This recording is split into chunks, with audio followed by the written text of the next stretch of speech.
and welcome to Gigaminx. This is going to be our second step where we're going to be working on solving our side pieces.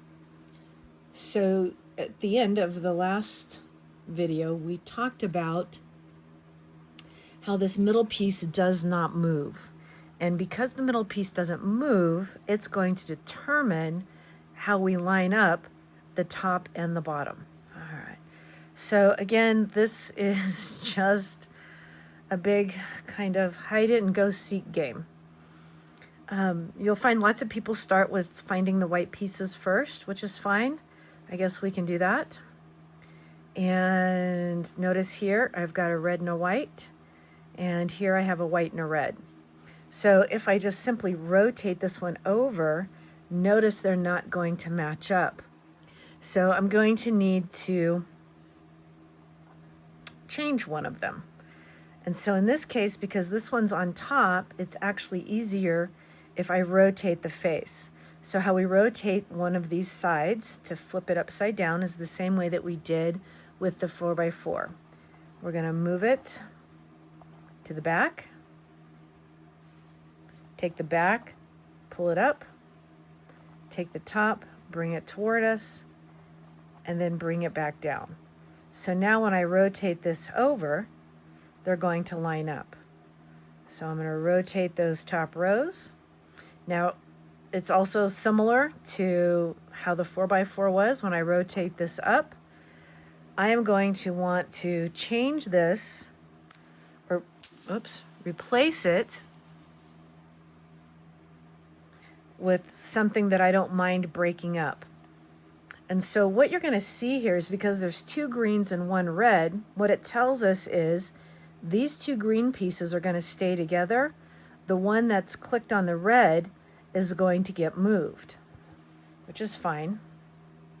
But that's going to be helpful for us later on when we start matching up some of these pairs. All right, so we'll do that one. That was easy. Now notice I've got a white and a yellow one, and a white and a yellow. And if I bring this one down, then these two are going to match if I move or rotate the top layer over. So I'm going to rotate the top layer over. I'm going to move it to the top. Now last time, because we only had two, I was kind of a fanatic about we could never move one, right, that was paired up. But this is a case where I just want you to notice something. If I did happen to move this over, the two pinks are going to stay together. The red one, however, is going to move. So because this pair lines up with these two colors, I could move this here if I wanted to, because it's not going to separate my pair. So I'm going to bring it down and bring it around. And notice these two stayed together. And so it's kind of, well, I don't know what we want to say. It's a technique. Some people go and solve all three of them at the same time. Some people solve pairs of them. I just kind of solve whatever I see that's close and convenient is usually how I start it.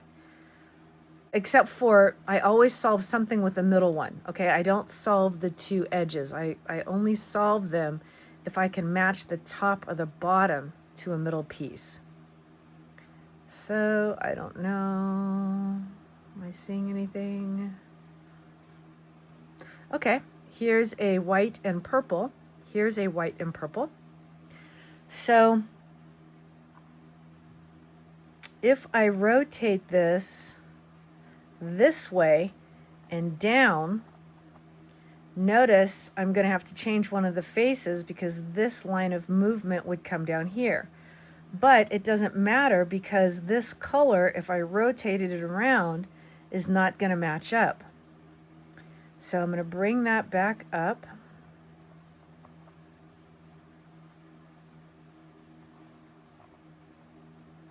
Sorry, I'm trying to remember how I did that. I think I did it this way.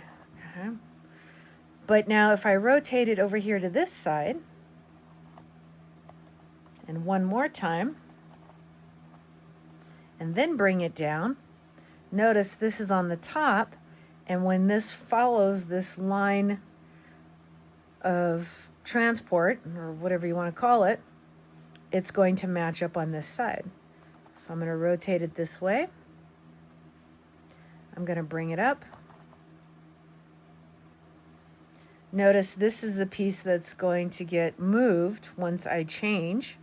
So if I rotated it here, this would still be safe because these two are lined up with the same color. So this one's going to get changed. So I can bring it down and rotate it around. And those two still stay with each other. All right, let's find out. Oh, here's the white and red piece. Okay, so let's move this one up here. And again, if I bring this down, this is not going to match. Okay. So I'm going to keep rotating it and rotate it again. And one more time until I can bring it down. So this now is going to get rotated over here.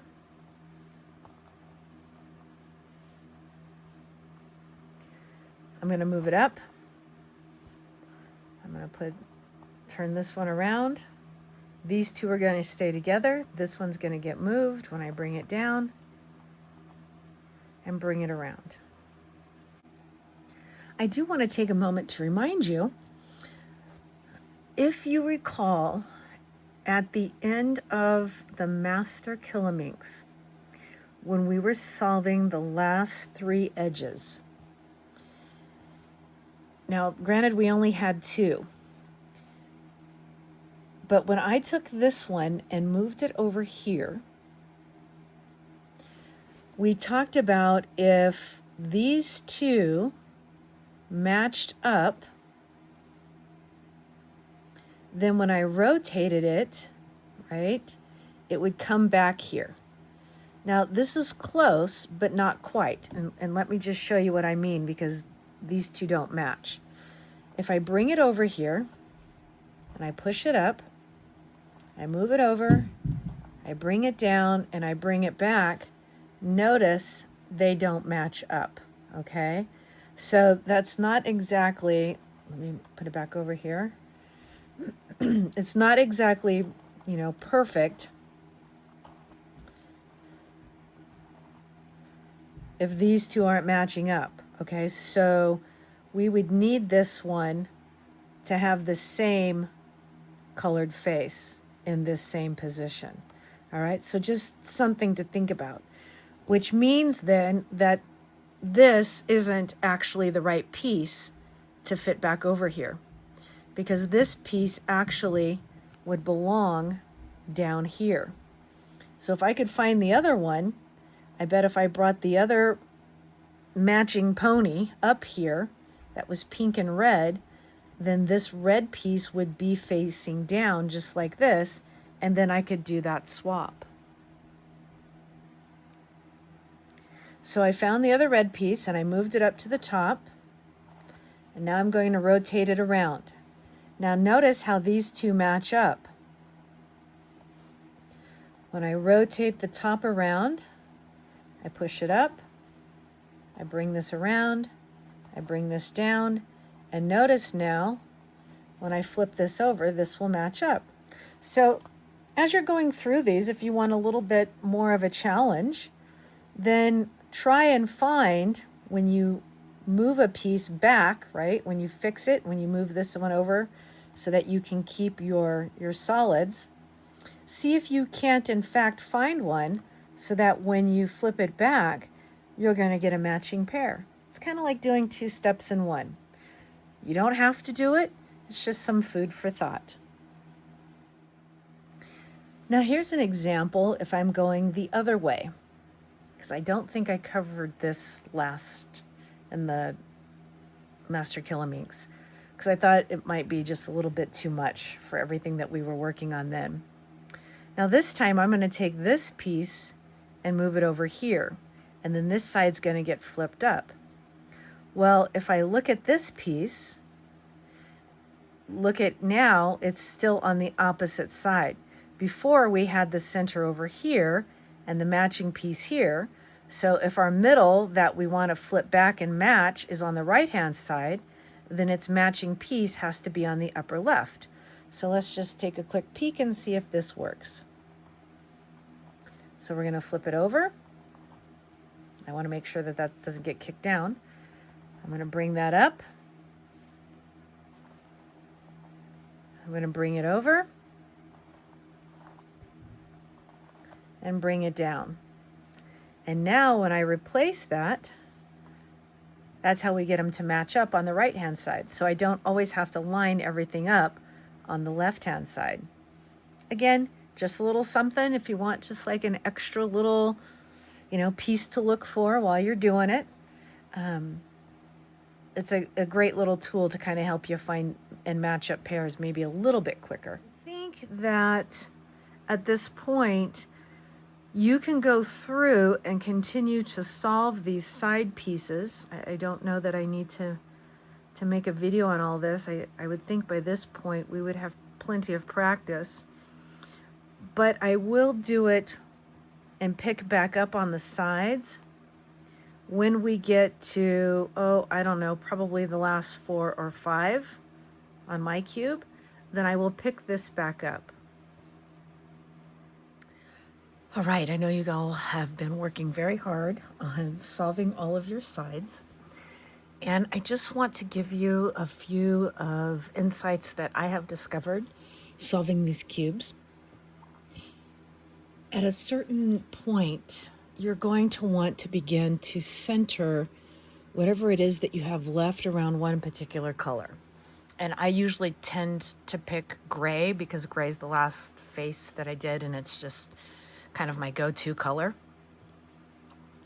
And it just helps organize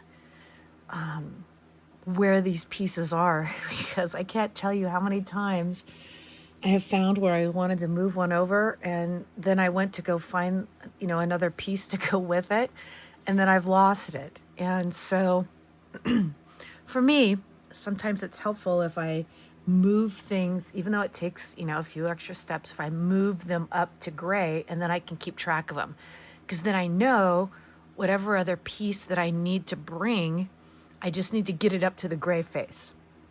All right, so we are down here now on our last 4 sides.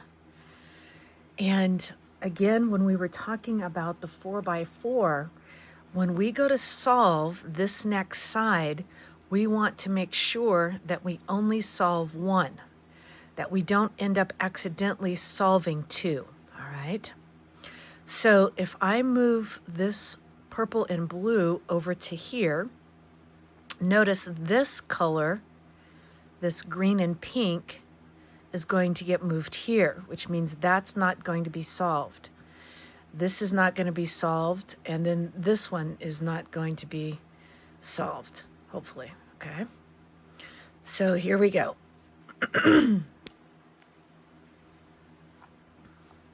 So we're going to rotate it over. And if it is, I'll just have to turn off the camera and back it out. All right. We bring it up. We rotate this over. We bring this down. And we flip it around. So now I end up with 3 sides. So I'm going to go ahead, and do you see how this is green and yellow on my bottom? So I'm actually going to treat these 2 as one entity, all right? So when I move this side up and over, and I push this up out of the way, hold on, I got to push that one out of the way too, because I want to bring this one up. All right. Let's reorganize here. So now when I bring this green and pink over to here, these bottom 2 match. These 2 are opposites. So I once again should solve all 3 of these at the same time. So we move it over, push it up, replace it, bring it down, and push it back to place. So now I have solved all of my triple ponies, I guess we want to call them. We've got 3 naughty ponies, and we've got them all lined up together. The other thing that I want to say is as we move up in the larger cubes, it's really, for me, it's not about how fast I can solve them. It's just the enjoyment of solving them and finding them and putting them together and finding little shortcuts. Like before when I told you, oh, hey, when you're building these pairs, you know, if you can get another one up here, you can build this pair at the same time. So it's those kinds of little things that I really, truly enjoy about solving the bigger cubes. Thank you so much for joining me. I hope that you have a great day and happy cubing.